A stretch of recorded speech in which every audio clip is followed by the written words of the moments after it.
একটা সংসার যতই ছোট হোক কাজ কিন্তু আর কম থাকে না। এর মধ্যে যদি আর একটা ছোট বাচ্চা থাকে তাহলে কিন্তু আর প্যারাশনের অভাব নেই। আসসালামু আলাইকুম, ওয়েলকাম করছি আমার আরও একটি নতুন ব্লগে। আশা করছি সবার ভালো লাগবে। সকাল সকাল চলে এলাম রান্নাঘরে নাস্তা বানাতে। আজিমের পাপা যেহেতু 8টার মধ্যে অফিসে চলে যায়, তাই আমার নাস্তাটা অনেক আগে বানিয়ে দিতে হয়। এই তো তার জন্য 2টি রুটি ভেজে নিলাম আর সাথে একটা ডিম পোচ। আমার আব্বু বলে সকালে নাস্তা করতে হয় রাজার মতো, তাই রাজাকে নাস্তা বানিয়ে আমিও রানীর মতো সকালে নাস্তাটা করে নিলাম। এই তো এখন আজিমের নাস্তা বানানোর পালা। আজিমের জন্য প্যানকেক বানিয়ে নিব। আমি যখনই ওর জন্য প্যানকেক বানাই তখন ও বলে, মা আমি তোমাকে হেল্প করি। ছোট বাচ্চা, নাড়াচাড়া করতে হয়তো অনেক পছন্দ করে। মা ছেলে মেলে প্যানকেক খাওয়ার পর দুপুরে রান্নার জন্য সব কিছু কেটে একদম প্রস্তুত করে নিলাম। আজকে রান্না করব ছোট মাছ, টাকি মাছ ভর্তা আর পোয়া মাছ ভোনা। মাছগুলো ভোনার জন্য প্রথমে মাছগুলো হলুদ মরিচ লবণ লেখে একটু ম্যারিনেট করে নিব, কারণ মাছ ভেজে রান্না করলে মাছ তরকারি খেতে অনেক ভালো লাগে। বিশেষ করে মাছ ভোনা যদি হয় তাহলে তো আর কোনো কথাই নেই। আমরা কিন্তু প্রতিদিনই কেউই মাংস দিয়ে ভাত খেতে পারি না, অথচ মাছ কিন্তু বিভিন্নভাবেই খেতে পারি, হোক সেটা ছোট বা বড়। মা মাছ ভর্তা। আপনাদের সাথে গল্প করতে করতে রান্নার কিন্তু আমি অনেক দূর এগিয়ে নিয়ে চলে আসলাম। এই তো মাছগুলো দিয়ে তরকারিটা একটু কষানোর পর ছোট মাছটা মাখিয়ে বসিয়ে নিব, কারণ ছোট মাছ আমার কাছে হাত দিয়ে মাখিয়ে নিলেই ভালো লাগে। এটা আমি কখনোই শুকনো মরিচ ব্যবহার করি না, শুধু কাঁচা মরিচ দিয়ে থাকি।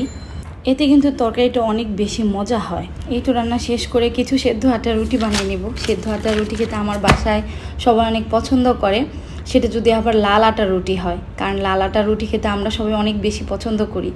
এখানে আমি একটা প্যানে তেল আর পানি আর লবণ দিয়ে এটা গরম হতে দিলাম। এখন একটু ঢাকনা দিয়ে ঢেকে নিব।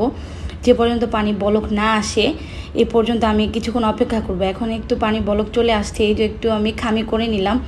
আমি আসলে অফ ক্যামেরায় রুটিগুলো বানাতে বাধ্য হলাম, কারণ আমার ছেলে আমাকে এত বিরক্ত করছিল।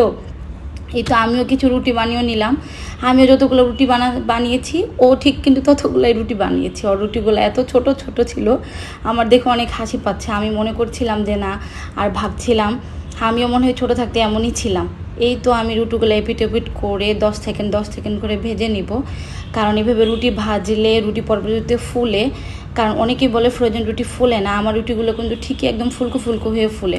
সবগুলো রুটি ভেজে নিয়ে এই যে ছোট্ট পাখিটার ছোট্ট ছোট্ট রুটিগুলা ভেজে নিব।